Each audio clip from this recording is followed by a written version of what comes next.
Hello sparklers, welcome back to Tip Tuesday. Today we're looking at a long necklace and 2 ways that you can tie it. This is the first way. What you're going to do is take your necklace and you're going to actually connect it to the very last of the extender. Take the extender and you're going to move it all the way to the side so that the pendant is at the bottom and the extender portion with the clasp is actually in the middle on the left side. Then you're going to just simply take your necklace and put it on. Take your pendant and you have a hoop here. You're going to pass your pendant through the hoop and you're going to pull down. And this is going to create a Y-shaped necklace, like a choker style. So really cute. It's a great way to tie your necklace and create a really cool style. By simply just doing that one simple little tip. The problem with this style is for those who don't like jewelry up against their neckline, this may feel uncomfortable because it almost creates like a choker style. So stay tuned, I'll show you a second way to tie it.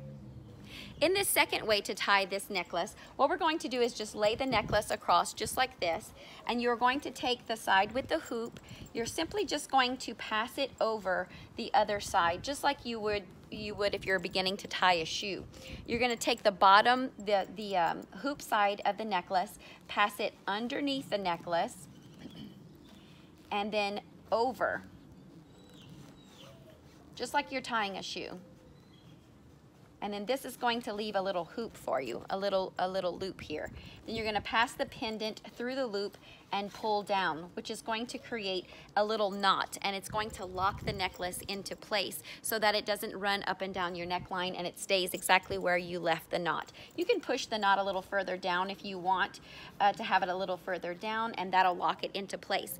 It's really simple to undo. All you're going to do is take your pendant, you're going to find the last little link of chain and just begin to pull on it, and that's going to begin to open it, and then the pendant's going to pass right through and this will come right off. So that's a really easy way to undo it. Hopefully this is a great tip for you, and you can use these 2 different ways to be able to tie your necklace and look and feel amazing. So have a great rest of your day, and we'll see you right back here next week on Tip Tuesday.